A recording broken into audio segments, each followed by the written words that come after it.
საღამო მშვიდობისა, ძვირფასო ტელემაყურებლებო. მე გახლავართ ანა მესხი და მოგესალმებით ტელეკომპანია ქართული ტევეს ეთერიდან. ჩვენ დღეს მესამე ციკლის მეორე საუბარი გვაქვს. შეგახსენებთ, რომ ჩვენი მესამე ციკლი დაიწყო წინა პარასკევს და ჩვენ დავიწყეთ აფხაზური აფსკილის სახელის ეტიმოლოგიური შესწავლა. რა თქმა უნდა, ჩვენ ისევ და ისევ ჩვენი მიჯაჭვული ამირანის გარშემო ვტრიალებთ და ვცდილობთ ვნახოთ თუ მისი ორეულები რანაირად, რა თვისებებით უკავშირდებიან მას, როგორც წმინდა, ასე ვთქვათ, პიროვნული, შეიძლება ასე ითქვას, თვალსაზრისით, ასევე სემანტიკურადაც. ჩვენს წინა საუბარში ვახსენეთ, რომ აფსკილის ეტიმოლოგიური კვლევა არ არის მარტივი, ვინაიდან მასში ფაქტობრივად, ფაზობრივად, ანუ სხვადასხვა საფეხურის საფუძველზე წარმოდგენილი არის ქართველური მასალა. ახლა მე თქვენ წარმოგიდგენთ იმ პირველ ფაზას და იმედი მაქვს, რომ ეს გამოჩნდება თქვენს ტელეეკრანებზე. ამ პირველ ცხრილში მოცემული არის აფსკილის ეტიმოლოგიური კვლევის ორი საფეხური. ფაზა პირველი და მეორე ფაზის პირველი საფეხური. როგორც ხედავთ, პირველი არის მონოლინგური, როგორც ჩვენ ადრეც ავღნიშნეთ, ხოლო მეორე ფაზა კი არის უკვე ჰიბრიდული. ანუ ეს არის აფხაზურ-ჭანური, რომელიც შემდეგ უკვე თანდათანობით უფრო რთულდება, რა თქმა უნდა, და ეს გართულება წარმოდგენილი იყო ცალკეული მონაკვეთების სახით, რა თქმა უნდა, ჩვენს წინა გადაცემაში, მაგრამ ახლა ამ ცხრილით და იმედი მაქვს, რომ ეს ცხრილიც კარგად ჭას თქვენს ეკრანებზე, წარმოდგენილი არის მხოლოდ და მხოლოდ მეორე საფეხური. მეორე საფეხური ასევე ჰიბრიდული ფორმულისა, სადაც უკვე წარმოდგენილია აფხაზურ-ქართველური და შედგება სამი საფეხურისაგან. მეორე ფაზა ეს არის აფხაზურ-ჭანური, შემდეგ მოდის აფხაზურ-ჭანურ-მეგრული, ხოლო შემდეგ კი უკვე მოდის აფხაზურ-ჭანურ-მეგრულ და ქართული, ანუ აფხაზურ-ქართველური საფეხური. საქმე იმაშია, რომ ჩვენ მესამე საფეხურისთვის დრო არ დაგვრჩა და ამიტომ ახლა უნდა გავაგრძელოთ ჩვენი კვლევა. აღნიშნული ცხრილები, რაც ახლა წარმოვადგინე, მიეკუთვნება, რა თქმა უნდა, პირველ და მეორე ფუძისეულ მორფემებს, ანუ მორფემებს ბ და სკილ. ხოლო რაც შეეხება პირველ კომპონენტს, ახლა თქვენ სლაიდზეც ხედავთ, ეს არის პრეფიქსი, აფხაზური პრეფიქსი ა, რომელიც მომდინარეობსო მარის მიხედვით სიტყვიდან ცა. საქმე იმაშია, რომ აღნიშნული ერთეული თუ ჩვენ მის მარისეულ ეტიმოლოგიას დაუკვირდებით, იგი უნდა მოდიოდეს ქართული დამოუკიდებელი სიტყვიდან ცა. შემდეგ უკვე ხდება ც თანხმოვნის გამარტივება და გამარტივების შედეგად იგი ღებულობს ფორმას ცა, ხოლო შემდეგ კი თანხმოვანი საერთოდ ვარდება და რჩება, რა თქმა უნდა, ერთადერთი ხმოვანი ა. თუ ჩვენ მივიღებთ მხედველობაში იმ გარემოებას, რომ აფსკილის ეს პირველი კომპონენტიც მომდინარეობს ქართული ლექსემიდან ცა, გამოდის, რომ მაშინ აფსკილის მთლიანი სახელი ქართულ არქეტიპებზე არის დამყარებული. ანუ ჩვენ აქ გვექნება როგორც ქართული ცა, გვექნება აგრეთვე ქართული და ჭანური ერთეულები ბერე და ბერ და გვექნება მეგრულ-ჭანური სკირი და სქირი. მაგრამ გარდა აღნიშნულისა, ჩვენ შეგვიძლია ასევე ვთქვათ, რომ აღნიშნული პრეფიქსი შესაძლებელია უკავშირდებოდეს ქართულ პრეფიქსს, რომელიც უჩვენებს აღმა, ზევით, ზეცისკენ მოძრაობას.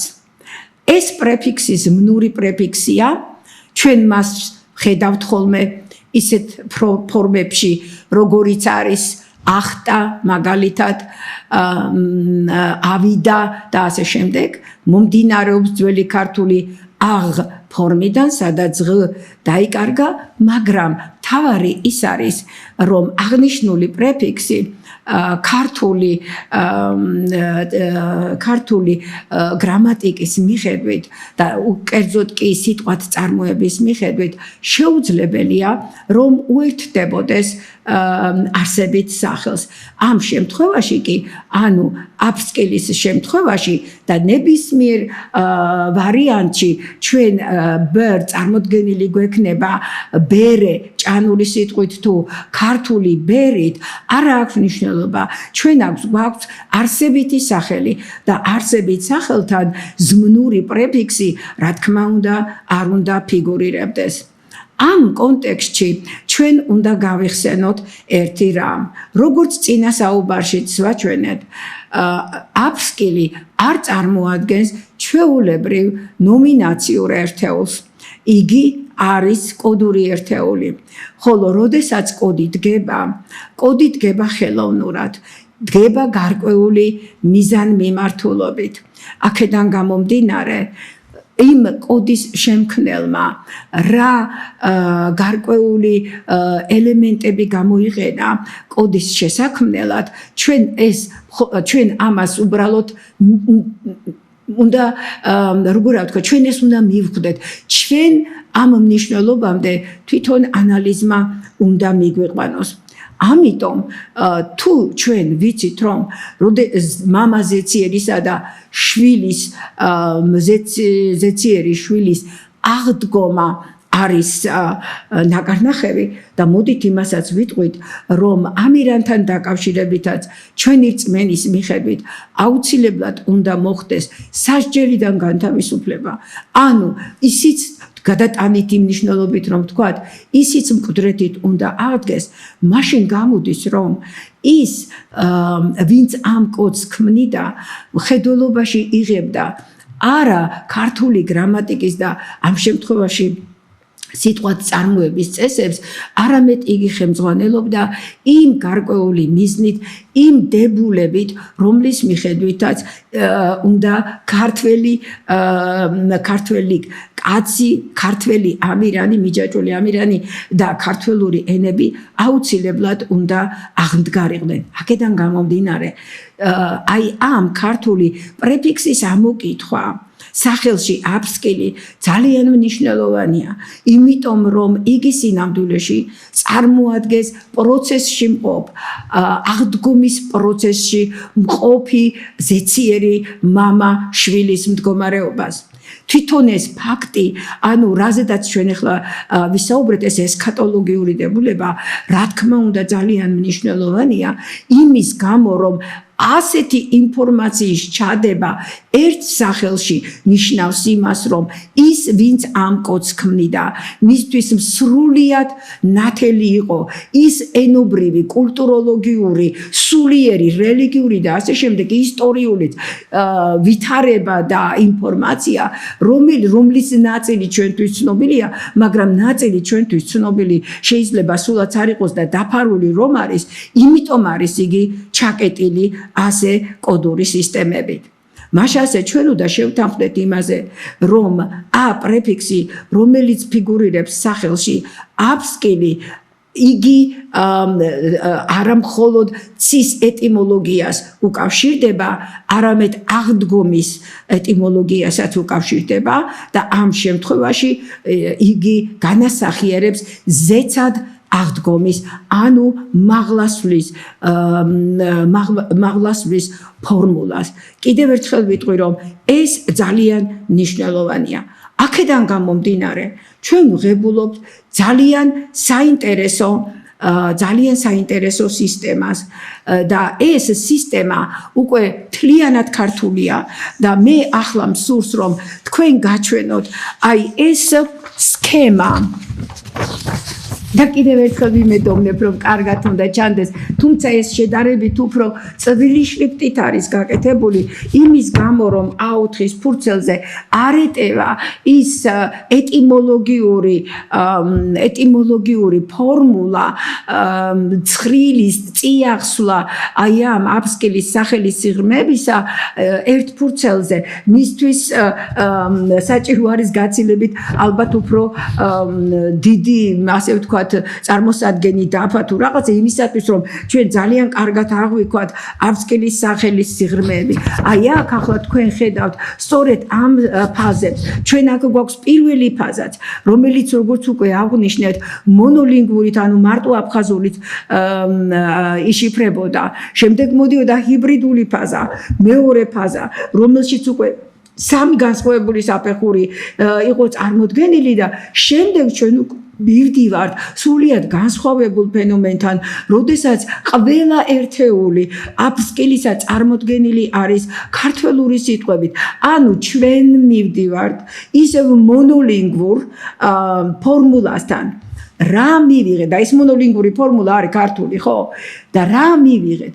მივიღეთ ის, რომ აბსოლუტურ სიღრმეში აბსკილის ეტიმოლოგიისა ჩვენ გვაქვს ქართველური ენები, ხოლო ამის შემდეგ ხდება უკვე იმ კოდური სისტემის, აი ასე საფეხურებრივი შექმნა, რომელიც უკვე აბსკილის სახით აფხაზურ ვარიანტში გვევლინება. ასეთი რამ კიდევ ერთხელ ვიმეორებ, როდესაც ასეთ რთულ კოდში ჩადებული არის უზარმაზარი ესქატოლოგიური მნიშვნელობა, დაფარული მნიშვნელობა ზეციერი ვაჟკაცების ძმობისა, მათი ღვთაებრივი მამის არსებობისა, ეს ისეთი ინფორმაცია გახლავთ, რომელიც მე ჭვება კი არა დარწმუნებული ვარ, რომ არც ერთი სიტყვის ეტიმოლოგიური კვლევის შედეგში არ აღმოჩნდება. ახლა, როდესაც ჩვენ უკვე ეს მთლიანი, ასე ვთქვათ, განვითარების ფორმულა ვნახეთ, ახლა შეგვიძლია უკვე ვთქვათ, რომ აბსკილი უკვე წმინდა ენობრივი თვალსაზრისით, რომ აბსკილი, აფხაზური აბსკილი მთლიანად ქართველური ეტიმოლოგიის ერთეული გახლავთ, როგორც ფონეტიკურად, ანუ ბგერობრივად, ასევე ლექსიკურად, ანუ მნიშვნელობების დონეზე და ინფორმაციულად, ანუ იმ დაფარული კოდური ინფორმაციის ამოღების თვალსაზრისით, რომელიც, რა თქმა უნდა, ყველა სიტყვას არ გააჩნია და ამ შემთხვევაში ჩვენ, რა თქმა უნდა, გვაქვს ძალიან უნიკალური შემთხვევა. კიდევ ერთი რამ, რაც შეიძლება ვთქვათ აღნიშნული ფორმულის შესახებ, ანუ აფხაზური აბსკილისა და მისი მთლიანი ქართველური ფორმულის შესახებ გახლავთ ის, რომ ყოველ აფხაზურ ერთეულს ასაც, ბერსაც და სკილსაც გააჩნია არა ერთი ეტიმონი, რაც ისტორიული ენათმეცნიერების აქსიომა გახლავთ, არამედ თითოეულ მათგანს გააჩნია ორი და ზოგჯერ შეიძლება მეტი ეტიმონიც, მაგრამ ეს ეტიმონები არ სცილდება ქართველური ენების სივრცეს. აი ავიღოთ მაგალითი, ხო დავიწყოთ იგივე პრეფიქსით. აი ეს აფხაზური პრეფიქსი მომდინარეობს ჩემი შეხედულებით ისევ კიდევ გაუსვავ ამას ხაზს ქართული სიტყვიდან ცა, ეს იქნება ერთი ეტიმონი, ხოლო მეორე, რომელსაც იგი ასევე უკავშირდება, ეს არის აღმა სulis მაჩვენებელი პრეფიქსი, ზმნური პრეფიქსი, რომელზედაც რამდენიმე წუთის წინ ვისაუბრეთ. მეორე, ეს არის ber სიტყვა, რომლის სრული ფორმა უნდა ყოფილიყო წარმოდგენილი სიტყვით ber და მის ნაცვლად, უпростоრად მის ეტიმონს წარმოადგენს ან ჭანური ბერე, ან და ქართული ბერი. გასაგებია რომ აქაც ორი გვაქვს. და როდესაც გადავალთ უკვე skills-ზე, აქ უკვე აღმოჩნდება რომ ჩვენ გვაქვს ერთი მხრივ ჭანური და მეორე მხრივ კი მეგრული ეტიმონები. ისევ და ისევ ჩვენ ვხედავთ რომ თითოეულ კომპონენტს ორი ეტიმონი აქვს და კიდევ ვიმეორებ, ეს არ არის ჩვეულებრივი ისტორიული ენათმეცნიერების, ანუ ენათა ნათესაობის კვლევაში დადგენილი შეხედულებები, დებულებები და ასე შემდეგ. არ ეთანხმება ეტიმოლოგიური კვლევები ნებისმიერი სიტყვის, იქნება ეს შუმერული, იქნება ეს ეგვიპტური თუ ნებისმიერი სხვა ბერძნული თუ იქნება ეს იგივე აფხაზური, არ აქვს ამას მნიშვნელობა. იქ როგორც იქ ქართველური ენები ერთვება სახელის კვლევაში, იქ ჩვენ ყოველთვის გვაქვს გარკვეული კოდური მიმართულებით სვლა. მაშასე, ახლა ვნახოთ თუ რა შეგვიძლია კიდევ დავინახოთ აი ამ საოცარ სქემაში, ეს გახლავთ აი ეს ისევ სამფაზიანი სტრუქტურა აფსკილის სახელისა. საქმე იმაშია, რომ ამ ფორმულას თურმე კიდევ გააჩნია ერთი ძალიან საინტერესო თვისება და ეს თვისება გახლავთ მისი დრეკადობა. ანუ სიტყვის ფორმულა და შეგახსენებთ რომ ჩვენ გქონდა მათემატიკური ფორმულები, ხო, ლინიარულად დაწერილი რომ გქონდა, აი ეს ლინიარულად გაწყობილი ფორმულა შეგვიძლია შევკვეცოთ, შეგიძლია ოდნავ შეკვეცო, შეგიძლია სულ შეკვეცო, შეგიძლია გააფართოვო, ანუ დრეკადია, როგორც გინდა ისე მოიქცევი, მაგრამ საქმე იმაშია, რომ როდესაც შენ ამ სტრუქტურის დრეკადობას აჩვენებ, უნდა ამავე დროს იცოდე, რომ მასთან ერთად ხდება მისი მნიშვნელობის სემანტიკის ცვლაც და იმ კოდური ინფორმაციის ცვლაც, რა თქმა უნდა, რომელიც მასში იყო ჩადებული. აი ნახოთ ახლა თუ როგორ ხორციელდება ის. და ვნახოთ უპირველეს ყოვლისა, რა თქმა უნდა, თვითონ აბრსკილის ფორმაზე, ანუ აფხაზურ ფორმაზე და შემდეგ უკვე ვნახოთ იგივე დრეკადობა ქართული ეტიმოლოგიური ფორმულის საფუძველზე. აი ახლა თქვენ ამ სლაიდზე ხედავთ სწორედ აფხაზური აბრსკილის დრეკადობის მაჩვენებელ ცხრილს. უპირველეს ყოვლისა ვახსენოთ ის, რომ aberskill წარმოადგენს თხზულ ნაწარმოებს სიტყვას. ანუ იგი შედგება ორი ძირეული მორფემისაგან და ერთი პრეფიქსისაგან. ესე იგი გვაქვს თხზვაც და გვაქვს წარმოებაც. და ამის საფუძველზე მიღებული მნიშვნელობა ჩვენთვის ცნობილია, ხო? ზეცის შვილი. შემდეგ თუ მე skills ჩამოვაშორებ, დამრჩება მხოლოდ aber. და აი ეს aber უკვე არის ნაწარმოები.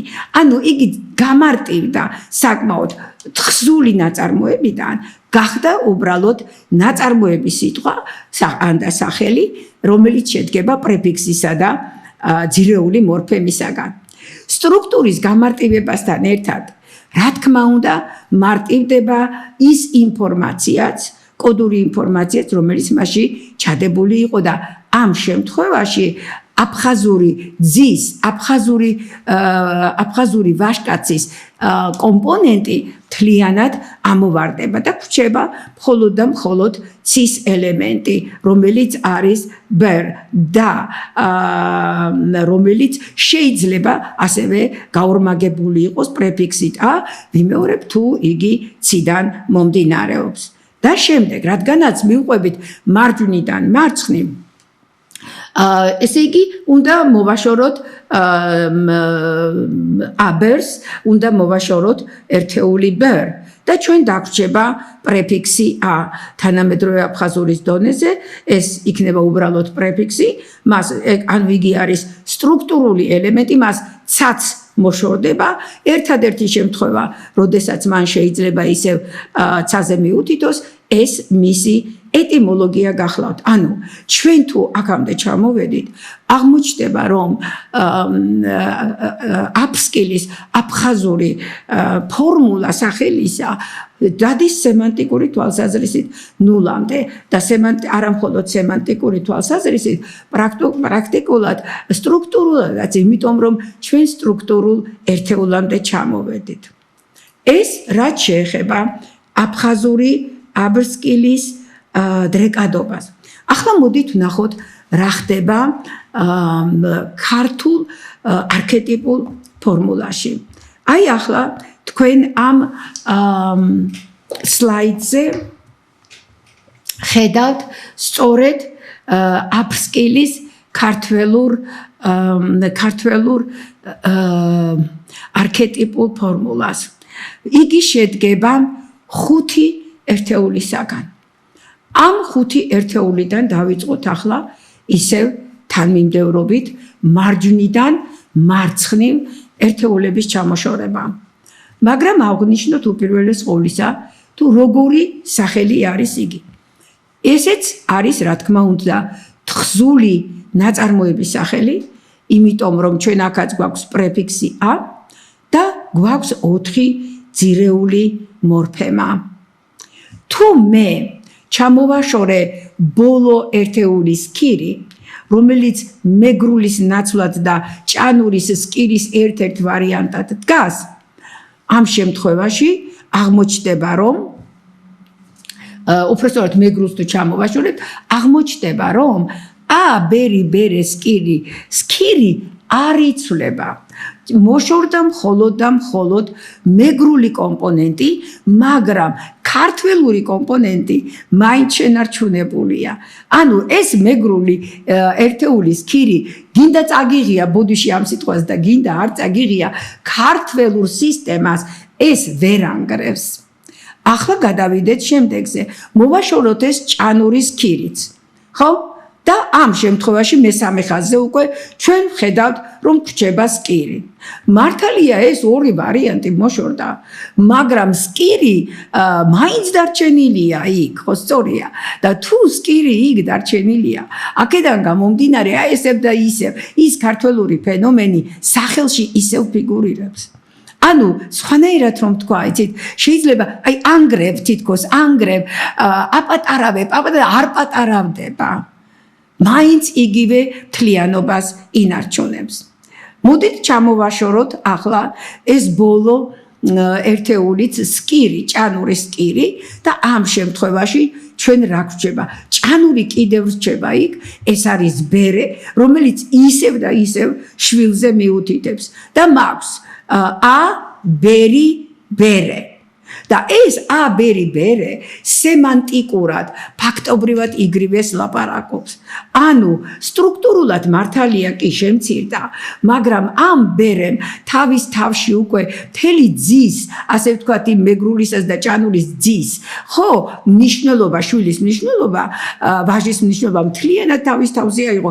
ანუ ქართველური ფენომენი აქ ისევ არის შენარჩუნებული.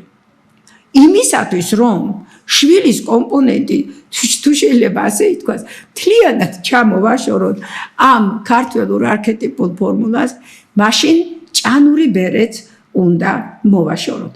და გავაკეთოთ ეს. რა ხდება ამ შემთხვევაში? ამ შემთხვევაში ჩვენ დაგვრჩება მხოლოდ და მხოლოდ 2 ელემენტი. ეს არის ა ბერი. სადაც ბერი, ეს არის ხანმრავალი კაცი. და როგორც ჩვენ უკვე ვთქვით, ვინაიდან იგი ზეციური კაცია, ცასთან არის დაკავშირებული, სახეზე გვაქვს მამა ღმერთის გამოსახულება, ანდაც სახელი. ა ბერი. სტრუქტურულად ა ბერი არის ნაწარმოები და როგორც იქნა თხზული ნაწარმოები ფორმიდან, რაც ქონდა შენარჩუნებული პირველ, მეორე, მესამე და მეოთხე საფეხურებზე, აქ უკვე მარტივდება და გადადის ნაწარმოებ ფორმაში. მაგრამ ნახოთ რა ემართება მას ინფორმაციულად. ბერი, რომელშიც პირველი კომპონენტი ამ წარმოადგენს ზევით მიმართულ მოქმედებას და ჩვენ ვიცით, რომ ფაქტობრივად იგი გამოხატავს იმ ესქატოლოგიურ პრინციპს, რომელიც ეხება მეორედ მოსვლას, ანუ ეხება აღდგომას, კუდრეთით აღდგომას, შენარჩუნებულია, ჩვენ ის გვაქვს. და მეორე მხრივ ჩვენ გვაქვს ასევე ბერი, ანუ ზეციერი მამა ღმერთი. სხვაგვარად რომ ვთქვათ, ინფორმაციული დატვირთვის საშუალებით მართალია ძე კი მოშორდა ძის მნიშვნელობა, კი მოშორდა აღნიშნულ ნაწარმოებ ფორმას, მაგრამ სამაგიეროდ მან მიიღო კიდევ უფრო განზოგადებული მნიშვნელობა. ამ შემთხვევაში იგი ეს მამა ზეციერი, თუ შეიძლება ასე ითქვას, უკვე წარმოადგენს არა მხოლოდ ქართველი და აფხაზი ვაჟიშვილების მამას, არამედ იგი ფაქტობრივად წარმოადგენს უკვე მთელი სამყაროს შექმნის, ანუ მამა ზეციერის შემოქმედის სახეს. აქედან გამომდინარე, სტრუქტურულად კი შემცირდა აღნიშნული არქეტიპული ფორმულა, მაგრამ ინფორმაციის თვალსაზრისით იგი გაცილებით გაიზარდა და მან მოიცვა ფაქტობრივად მთელი კაცობრიობა. ეს ძალიან მნიშვნელოვანი ფაქტი გახლავთ, იმიტომ რომ ჩვენ ფაქტობრივად სხვადასხვა საფეხურზე აფსკილის სახელის ეტიმოლოგიური კვლევისას ყოველ წუთში ვეჯახებით იმ კოლოსალურ ინფორმაციას, რომელიც ჩვენთვის მეტნაკლებად ბიბლიიდან და სხვადასხვა მითოლოგიური წყაროებიდან და თუნდაც რწმენიდან, უბრალოდ გადმოცემებიდან ჩვენთვის ეს ცნობილია, მაგრამ აი ასე კომპაქტურად ერთ სიტყვაში ჩადებული, რა თქმა უნდა, ძალიან ძნელი წარმოსადგენი იქნება და ახლა გადავიდეთ და კიდევ მოვაშოროთ, ხო? ეს სიტყვა, ანუ ჩვენ კიდევ უფრო შევკვეცოთ ეს ქართული არქეტიპული ფორმულა და როგორც ყველა შემთხვევაში ვაკეთებდით, მარჯვნიდან მარცხნივ ჩამოვაშოროთ. და თუ ჩამოვაშორე ამ შემთხვევაში, მე სიტყვა ბერი რჩება მხოლოდ და მხოლოდ ზემო მიმართული პრეფიქსი. ზემო მიმართული პრეფიქსი, რომელსაც თავის თავში მაინც შერჩენილი აქვს აი ის ნიშნულობა, რომელიც მამა ღმერთის თუ გნებავთ მეორე მოსვლასთან არის და ღმერთის, მოდით ასე ვთქვათ, მეორედ მოსვლასთან არის დაკავშირებული და აღნიშნული სიტყვის ეტიმოლოგიით კი ფაქტობრივად მამა ღმერთის დაბრუნებასთან არის დაკავშირებული. ყოველ შემთხვევაში ამას გვეუბნება ჩვენ აფსკილის ეტიმოლოგიური ფორმულა. მაგრამ ეს ბერი თუ ჩამოვაშორეთ. მაგრამ ახლა ვნახოთ და ჩამოვაშოროთ პრეფიქსი იმიტომ რომ ეს ქართული ფორმულა მიჩვენებს, რომ რომელი კუთხიდანაც, რომელი მხრიდანაც არ უნდა ჩამოაშოროს სიტყვები, იგი ძალიან ძნელად ემორჩილება მთლიანი ინფორმაციული სისტემის ნგრევას. ამიტომ ვნახოთ ახლა, თუ მე პრეფიქსი ჩამოვაშორე, რა მოუვა დარჩენილ სიტყვას ბერი. დარჩენილი სიტყვა ბერი არის ჩვეულებრივი ხანმრავალი კაცი. ანუ ფაქტობრივად ჩვენ მამა ზეციერიდან მივიღეთ ჩვეულებრივი ქართველი კაცის მნიშვნელობა. აი რომელიც რა ვიცი, ქუჩაში დადის, ოჯახში ყავს და ასე შემდეგ. ყველა ეს არის აქ მოცემული. ანუ ჩვენ ფაქტობრივად ამ ფორმულის საშუალებით ვაკეთებთ იმას, რომ თვალყურს ვადევნებთ. თუ როგორ ხდება მამა ზეციერის ადამიანის დონეზე ჩამოსვლას. ახლა ვნახოთ, თუ ჩვენ ამ დონეზე მივედით, რომ ფორმულა მეუბნება, რომ ფაქტობრივად შენ სახეზე გაქვს ზეციერიდან დედამიწურზე ჩამოსვლა, მაშინ რაღაცა ცოტა სხვანაირად უნდა წარმოადგინო ეს დამოკიდებულება. აი ახლა შემდეგ სქემაზე, სლაიდზე თქვენ სწორედ აი ამ გამოხატულებას ხედავთ. ესე იგი ჩვენ გვაქვს რაღაცა ღერძი, ამ ღერძის ზედა უკიდურეს წერტილში მოთავსებული არის ღმერთი, მოთავსებული არის ღვთაებრიობა, ის რისკენაც ადამიანი წესით უნდა ისწრაფოდეს და იქიდან ჩამოსვლა მოდის ჯერ ადამიანის დონემდე, მაგრამ თუ ადამიანის დონეზე ჩამოვალთ, ჩვენ ისიც უნდა ვახსენოთ, რომ შესაძლებელი არის კიდევ უფრო დაღმასვლა. დაღმასვლა უკვე მოდით ასე ვიტყვი სატანური ანუ ბოროტი ძალებისაკენ. აქედან გამომდინარე, ჩვენ მივიღეთ ღერძი, რომლის ერთ ბოლოში, ზედა ბოლოში, ჩვენ გვაქვს ღმერთი და ჩვენ გვაქვს მისი ღვთაებრივი თვისებები, რომლებისკენაც ადამიანები უნდა ისწრაფოდნენ. და მეორე თვალსაზრისით, მეორე კუთხით, ჩვენ გვაქვს სატანის, ანუ ბოროტი ძალების და ბოროტი სურვილების დუგნებავთან თვისებების ერთობლიობა. რა მივიღეთ? მივიღეთ ის, რომ თურმე ადამიანი, ანუ ადამიანის დონე, ყოფილა ის შუალედური დონე, ის ნულოვანი დონე, საიდანაც უნდა მოხდეს აღრიცხვა და ამავე დროს მსვლელობა, ან ზევით ღვთაებრიობისაკენ, ან და ქვევით ბოროტი ძალებისაკენ და სატანისაკენ. ის, რაც აი ამ სახელის კვლევამ აჩვენა, ფაქტიურად როგორ გითხრათ, თითქოს ბუდიში ამ სიტყვაზე ჩატენილია უზარმაზარი კულტუროლოგიური ინფორმაცია ამ ერთი ბეწო სიტყვაში.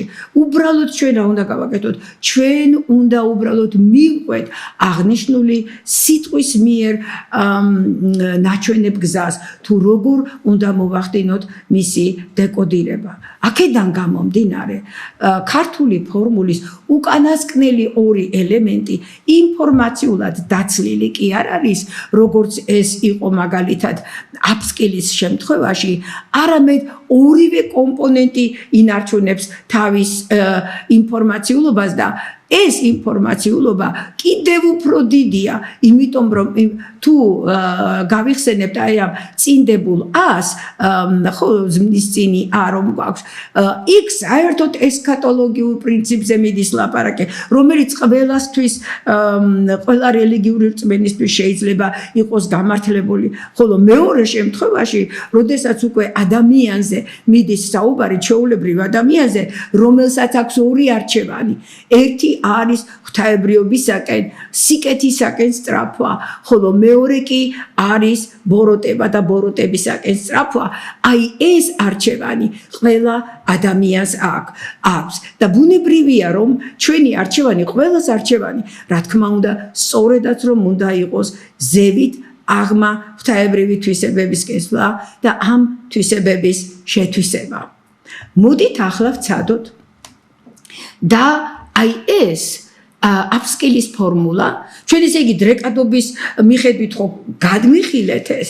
ახლა მოდით ვნახოთ თუ უკაცრავად რა განსხვავებაა აი ამ ფორმულებს შორის, ისე ერთი შეხედვით რომ შევხედოთ. და აი ახლა თქვენ სლაიდზე სწორედ აი ამ განსხვავებებს უყურებთ. ერთი მხრივ მე მაქვს აბერსკილ, მეორე მხრივ მე მაქვს აბერ-ბერე სკირი. რაც შეეხება აფხაზურ ვარიანტს, აქ მხოლოდ ერთი ძეა. ვაჟიშვილია. სამაგიეროდ ქართულ ვარიანტში ვაჟიშვილია. ანუ ჭანებიც არიან, მეგრელებიც არიან და თავისთავად მოიაზრება უკვე რომ ქართველებიც არიან და სვანებიც არიან. ყველანი ვართ. ახლა რაც შეეხება მეორე თვისებას, ის გახლავთ რომ აფსკილში მამა აფსკილის ანუ აი ამ ღვთაებრივი ძის მამა არ ჩანს. ჩვენ არ ვიცით იგი ვინ არის. ჩვენ უბრალოდ მოცემული გვაქვს ინფორმაცია რომ ზეცის შვილია, მაგრამ ზეცის ასეთი როგორ ვთქვა, ყოველგვარი დაკონკრეტების გარეშე, რა თქმა უნდა, ამის წარმოდგენა ძალიან ძნელია. უფრო შეიძლება ვიფიქროთ, რომ რაღაცა ცალკე აღებული, რაღაცა პიროვნება ცალკე აღებული ღვთაებრივი ძე დგას. მაშინ როდესაც თუ მე ქართულს ავიღებ, ქართველმა ძემ იცის თავისი წარმომავლობა. მან იცის თუ ვინ არის მისი მამა. იცის რომ მისი მამა არის შემოქმედი ღმერთი. ეს არის მამა ზეციერი. ამ შემთხვევაში განსხვავება უკვე აფხაზურ აფსკილსა და ქართულ ბერბერეს კირს შორის უზარმაზარი გამოდის წარმომავლობის მიხედვით. შემდეგი ფაქტი ეს გახლავთ ის რომ თუ აფსკილს მამა არ ყავს ეს იმას ნიშნავს რომ იგი ობოლია. მაშინ როდესაც ქართველ ვაჟკაცებს მამა ყავთ და როგორც უკვე ვთქვით იგი მათთვის მათი წარმომავლობა ცნობილი ფაქტია. შემდეგ უკვე მოდის თვითონ კომპონენტიცა, რომელიც ეტიმოლოგიურ დონეზე არის შერჩენილი, ხოლო ქართულში კი ჩვენ გვაქვს აღდგენადი მამა შვილის ფორმულა. აი ყოველივე ამის შემდეგ უკვე რა თქმა უნდა პირდაპირ შეიძლება ითქვას რომ აფსკილი მხოლოდ და მხოლოდ ქართველური ენობრივი მასალისა და ქართველური კულტურის საფუძველზე შექმნილი სიტყვა უпроსორად სახელი უნდა გახლდეთ. მაგრამ მოდით ახლა გავიხსენოთ ის ფაქტი თუ ვინ არიან აფხაზები და როგორ მოხდა ის რომ თანამედროვე პირობებში თანამედროვე რეალობაში ჩვენ ქართველებსა და აფხაზებს რომელთა ძმობა აი ამ სახელშიც კი ასე არაჩვეულებრივად მარტივად არის მოცემული როგორ მოხდა რომ დღეს ისინი ფაქტობრივად მტრებად გადაიქცნენ.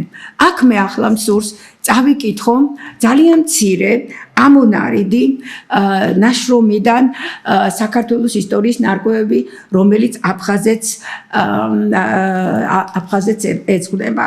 ეს არის გამახარიას რედაქტორობით გამოცემული სახელმძღვანელო. მე-17 საუკუნის ისტორიული წყაროებიდან, როგორიცაა დასავლეთ საქართველოს საეკლესიო საბუთები, უცხოელ ავტორთა ცნობები და თეათინელ მისიონერთა კოლხეთის რუკები, კარგად ჩანს, რომ ადრინდელი აფხაზეთის სამხრეთ-აღმოსავლეთ მხარეს მხოლოდ ქართული, მეგრული ტოპონიმები და ჰიდრონიმები ფიგურირებს. ვახუშტის ცნობით დაიპყრეს ვიდრე ეგრისის მდინარემდე და დაეშენებოდნენ თვით აფხაზნი და არღარა იყო დრანდას და მოქუს ეპისკოპოსნი. ამ ტერიტორიაზე აფხაზებმა მკვიდრი მოსახლეობის ნამდვილი ნაწილი ამოჟლიტეს ან ტყვედ გაყიდეს. მცირე ნაწილმა სამეგრელოსა და იმერეთის შიდა რეგიონებს შეაფარა თავი.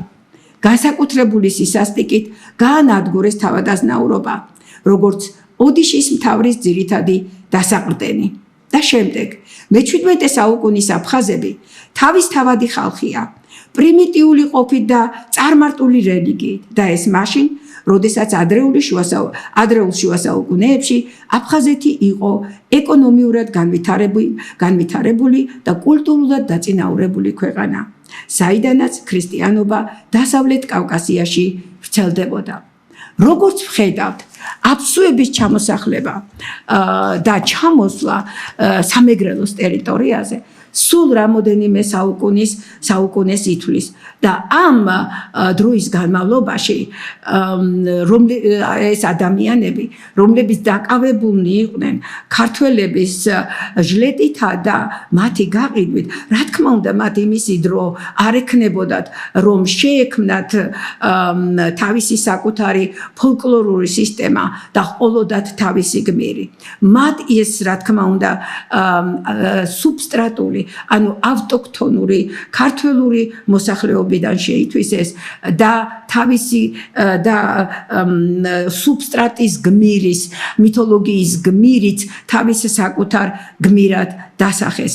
ამიტომ არის სწორედ რომ ჩვენ რომ ჩვენი ანალიზის დროს აფსკილის სახელმა ამოატივტივა და წინ წამოწია სწორედ აი ის ქართველური ფესვები, რომელი